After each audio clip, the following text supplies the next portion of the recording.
नमस्कार. मी विवेक Dandge Dzire coaching classes इथून बोलत आहे.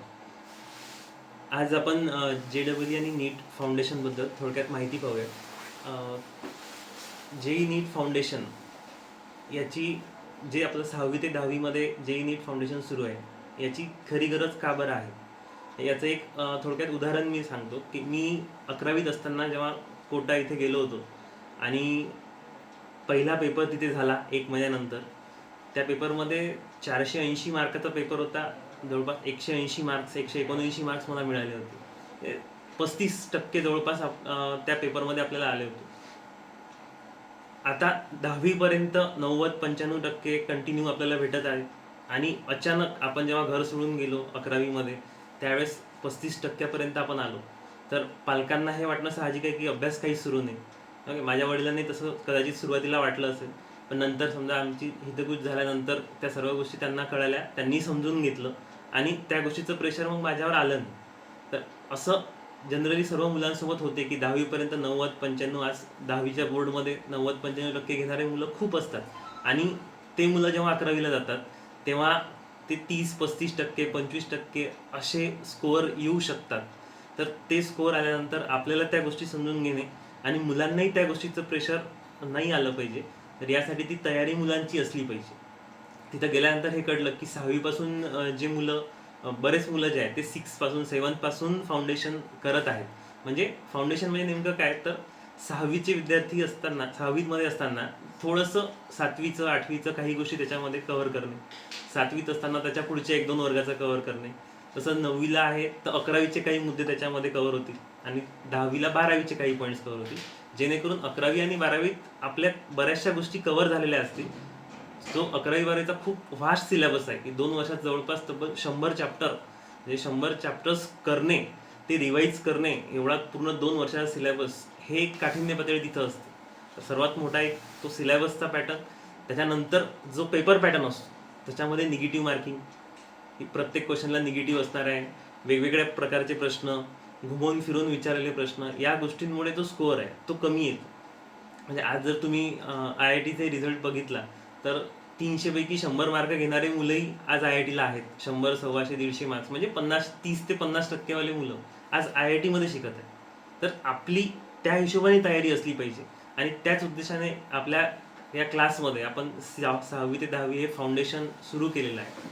तर यामध्ये आपला प्रत्येक पेपर जो असतो त्या पेपरमध्ये सुद्धा निगेटिव्ह मार्किंग आहे. 6वीपासून तुम्ही बघत असाल की प्रत्येक पेपरला निगेटिव्ह मार्किंग आहे. 400 मार्क्सचे पेपर आहेत. तर वेगवेगळे पॅटर्न आपण जे पेपरचे घेतो, हे मुलांची पुढे तयारी झाली पाहिजे, मुलांची मानसिकता तयार झाली पाहिजे, ते तेवढं प्रेशर हँडल करू शकले पाहिजे आणि त्यासोबत आपण पालकांचंही सुद्धा त्यामध्ये मुलांना सहकार्य असलं पाहिजे की काही हरकत नाही, जे असतील ते 400 पैकी आज 100 घेत आहे म्हणजे 25% मार्क्स आहे. आणि मी सांगितलं की IITला 30-35% घेणारे मुलं सुद्धा तिथे लागतात त्या पेपरमध्ये. तर ती काठिण्य पातळी आपल्याला गाठायची आहे. त्यासाठीच आपण 6वीपासून ही तयारी करत आहे की निगेटिव्ह मार्किंगची सवय मुलांना 6वीपासून व्हावी. नाहीतर 10वीपर्यंत कोणत्याही परीक्षेत निगेटिव्ह मार्किंग मुलांना नाही तर मुलांची त्या गोष्टीची प्रॅक्टिस होत नाही. तोच पेपर आपण जर निगेटिव्ह मार्किंग काढून मुलांना दिला तर 50 ते 100 मार्क मुलांचे वाढतात. म्हणजे निगेटिव्ह मार्किंगमुळे हा स्कोअरमध्ये फरक पडतो. परत पेपर जर आपण इझी काढले तर मुलांचा स्कोअर हा जास्त येणारच आहे.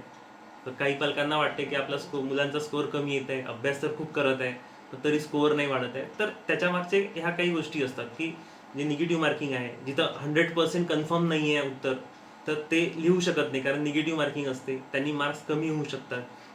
मुलांना त्या गोष्टीची भीती वाटते आणि ती हळूहळू 6वी ते 10वी या 5 वर्षामध्ये ती चांगली सवय झाली पाहिजे, जेणेकरून ते 30%, 40%, 50% झेलण्याची सवय आपली झाली पाहिजे आणि त्याच्यामध्ये तो प्रोग्रेस झाला पाहिजे की आज 50 आहे ठीक आहे, उद्या 60 होतील, 70 होतील, तिथपर्यंत पोहोचून आपण टॉप ठिकाणी जाऊ.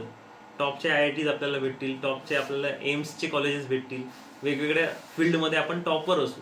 ती तयारी आपली झाली पाहिजे की आपण 25-30%पासून, काहींचे 30%पासून मार्क्स आहेत तर ते काही हरकत नाही, जे असतील ते इथून आपल्याला पुढे जायचं आहे. त्याच्यासाठी पालकांनी सुद्धा ह्या गोष्टी समजून घेणे गरजेचं आहे की जी गोष्ट 11वीत गेल्यानंतर होते मुलांसोबत की 10वीपर्यंत 90% घेत आहे, 11वीत गेल्यावर एकदम 30-35% आणि त्यामधूनच सुसाईड सारखे प्रकार सुद्धा घडतात की 11वी-12वीला गेल्यावर आपण पाहतो न्यूजमध्ये की 11वीत एवढे सुसाईड झाले, या मुलांनी सुसाईड केलं. तर ह्या गोष्टी कशामुळे होतात की पालक त्यांना समजून घेऊ शकत नाही, कारण पालकांनी 90-95 दिसतात आणि मुलंही स्वतःचं प्रेशर की आपण तर 95 घेत होतो, आज अचानक 30 भेटले, 35 भेटले. तर ते काठाने पातळी आपल्याला गाठण्यासाठी ही तयारी, हे फाउंडेशन गरजेचं आहे. 6वी ते 10वी हे जे आपण इथं डिझायरमध्ये घेत आहे, हे फाउंडेशन त्या दृष्टीने खूप महत्त्वाचं आहे. त्याच्यासोबतच 7वीला स्कॉलरशिपची एक्झाम यावर्षी 4थी आणि 7वी या 2 वर्गांना स्कॉलरशिपची एक्झाम यावर्षीपासून सुरू झालेली आहे, जी मागच्या वर्षीपर्यंत किंवा यावर्षीपर्यंत 5वी आणि 8वीला आहे. तर ती आता 5वी 8वीची पुढच्या वर्षीपासून बंद झाली आणि 4थी 7वीला पुन्हा, म्हणजे एक लेवल तिथेही ॲडव्हान्स मुलं झाले पाहिजे म्हणून ती 5वी 8वीच्या ऐवजी 4थी 7वीला आली, की 4थीपासून ह्या गोष्टी मुलांना मिळाल्या पाहिजे. आणि 7वीमध्ये स्कॉलरशिप खूप महत्त्वाचा पार्ट असतो.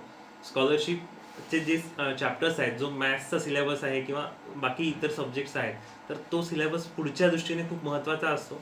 तो केला तर फाउंडेशन आणखी चांगल्याने होते, किंवा फाउंडेशनमध्ये डायरेक्ट फाउंडेशन करताना थोडं अडचणी येतात, थोडं डिफिकल्ट जाते. स्कॉलरशिप एक त्याचा बेस आहे, ते कम्प्लीट केलं तर आपल्याला चांगल्या रीतीने फाउंडेशनमध्ये करता येईल. जे मुलं काही समजा आता स्कॉलरशिप ज्यांनी केलं नाही आणि डायरेक्टली ते फाउंडेशनसाठी आले, असे काही मुलं आहेत, तर त्यांना त्या गोष्टी जड जात आहेत, त्या हार्ड जात आहेत. तर ती गोष्ट नाही झाली पाहिजे. त्या उद्देशाने पहिले बेस म्हणून स्कॉलरशिप आहे, ही स्कॉलरशिप प्रॉपर करणे आणि मग सोबत फाउंडेशन किंवा त्यानंतर आपण फाउंडेशनकडे जाऊ. त्यासोबत एक इंटेलिजन्स सब्जेक्ट हा स्कॉलरशिपमध्ये असतो. तो सब्जेक्ट कुठेही स्कूलमध्ये नाही आहे. हा सब्जेक्ट फक्त स्पर्धा परीक्षेचा पार्ट आहे. जेवढ्याही काही आयुष्यात स्पर्धा परीक्षा होतील 12वी नंतर, त्या प्रत्येक परीक्षेमध्ये इंटेलिजन्स म्हणजे बुद्धिमत्ता हा विषय आहेच.